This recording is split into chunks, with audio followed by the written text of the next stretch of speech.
Oh, it's time to rise and grind here on a glorious Monday morning. It's April 22nd, 2024. This is the Early Line Series, XM Channel 159 on the Sports Grid Network. Donnie Rightside and Davis Mattek. And over the next 3 hours, the hottest topics in professional sports. We are going to bring that heat, an exciting weekend as it was. The NHL playoffs, the NBA playoffs, Major League Baseball. You got golfers out here doing incredible things in the women's game and also the men's game. So my goodness, sometimes we like to say, is 3 hours enough? I'm Donnie Rightside. He's Davis Mattek. And Davis, how was your weekend? Did you relax? Did you enjoy it? Are you ready to go this week? I was relaxed. I was in the beautiful city of Kansas City this weekend after traveling for some family stuff. One of my teams, the Oklahoma City Thunder, got off to a great start. One of my other teams, the Colorado Avalanche, I tuned in for my first game in about 3 months and got treated to a 12-goal thriller between the Avalanche and the Jets. So it's look, man, this is a very busy time in the sports calendar, the back end of April. No, it's a great time. It certainly is. And this is the job we have on Monday morning to get you prepped on what happened over the weekend and how we can use it for future knowledge. How about the Clippers yesterday? 109-97 victory over the Dallas Mavericks. This was supposed to be an easy win here for the Dallas Mavericks. No Kawhi Leonard, no problem. Why? Because James Harden was absolutely fantastic for the Clippers as they iced the Dallas Mavericks. And take a look at this. We know the Mavs can score, Davis. In 8-point second quarter for the Mavericks? Yeah, that's not going to work. Clips easy over the Mavericks to take that series lead. Yeah, I mean, look, really good job by Luka Doncic getting his 42 minutes in this game so that everyone who just looks at the box score can be like, Luka did his job, 33, 13, and 6. I mean, look, it's not Luka's problem. And then you go back and look and be like, well, how much of that game when the game was about separated by 25 points and Norman Powell was running the second team unit there for the Los Angeles Clippers? Not the start that Luka Doncic and the Dallas Mavericks would have wanted. We'll see what adjustments they have for game 2. Yeah, I was interested in that game because that's one where you say if you're the Dallas Mavericks, you're waiting on Kawhi to get back. If you're the Clippers, it was announced that he was out for game number 1. That's a game that you figure you need to win because the longer that you don't have that series lead, which again, the Mavericks don't now, you can sit Kawhi Leonard out and try to get him as healthy as possible before he returns. Same game plan maybe for those Milwaukee Bucks. 109-94 over the Pacers. This was one of those series where a lot of public dogs are saying, you know what? Pacers got this easy. Handle the Bucks in the regular season. No Giannis to start. This should be a victory for the Pacers. Not so fast. A blowout victory for the Bucks, who got 35 points out of Damian Lillard in the first half, none in the second, and it didn't matter, Davis. Yeah, so Damian Lillard already had the highest scoring game of any player in the NBA playoffs thus far in the first half of that game. Pretty simple explanation for what happened here. The Pacers played their playoff quality rotations, lineups, effort, and intensity against the Bucks in the regular season, and the Bucks treated those games like regular season games. The Bucks show up here, playoff rotation, playoff offense, playoff quality defense, and you can also tell, I mean, which of these Pacers players had playoff experience and which of them did not. I mean, it's pretty evident that this is a team of a bunch of young and untested guys, and there's a reason why Pascal, really the only one with high-level playoff experience on the entire team, other than Bruce Brown, who is injured and not playing right now after getting traded for them. I mean, it's very hard to have a rotation of 9 guys and have 2 guys on the entire roster with playoff experience, Donnie.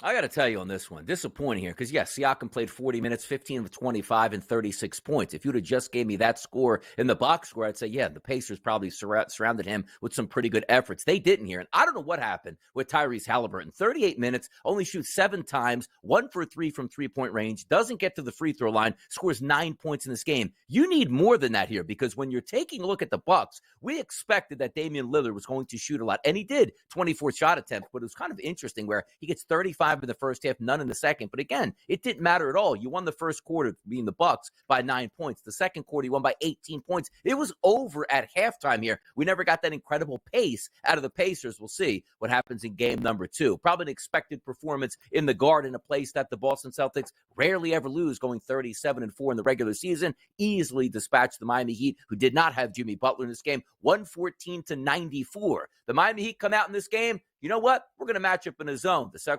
Celtics go, yeah, that's fine. We'll make like 100 3-point shots and bury you right off the break. The Celtics, I know it's a long way to go, but this was an expected performance for me, Davis. Yeah, look, the Miami Heat are not going to hang around in this series. Boston leads the series 1-0. I'm ready to call this one over. I don't even think we're going to see a gentleman's sweep here. I think this one is just going to be Celtics take care of business.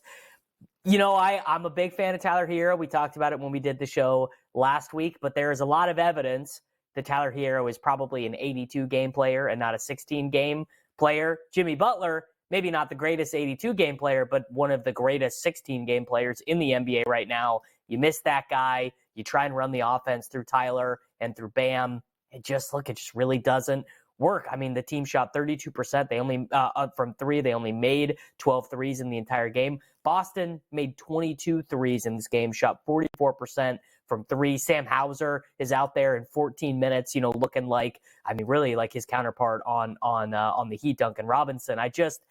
The Celtics, I think, are just too good, really, for any team right now, other than maybe your Philadelphia 76ers in the entire Eastern Conference.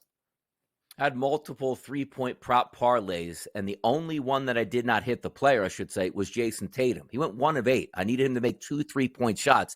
Every single player out of the 8 that played for the Celtics made at least 2 3-point shots except Jason Tatum. But Tatum did come away with a triple-double. They did win the basketball game. But help your guy. Come on, help a brother out here, man. Make another 3-point shot. We'd have all gone home happy yesterday. Tell you who went home happy yesterday, the Oklahoma City Thunder fans in a 94-90 victory over the Pelicans that saw this game tied up late, and the Oklahoma City Thunder prevail even after a late 3-point shot attempt was failed for the Pelicans here. How about that, OKC? Woo! Deep breaths. They got that first win. Man, and the tension was high for these young guys and in that building there. Playoff basketball returning to Oklahoma City after a long, long layoff. Obviously, the guys on this roster with playoff experience, they did it in the bubble. So Oklahoma City has not had, a good playoff run in, I guess like 8 years since they've had a chance of going into the playoffs, thinking that they could win a series. Chet comes up with a huge block in crunch time.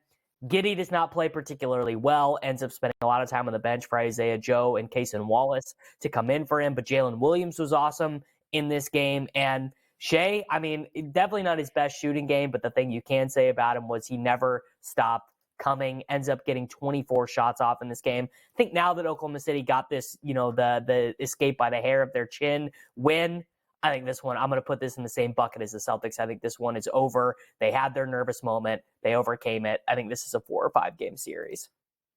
Home ice advantage in the playoffs yesterday held up. The Panthers 3-2 victory over the Lightning. The Rangers 4-1 over the Capitals. The Jets 7-6 over the Avalanche. And the Canucks 4-2 over the Preds. How about that on the ice? Home ice advantage, Davis.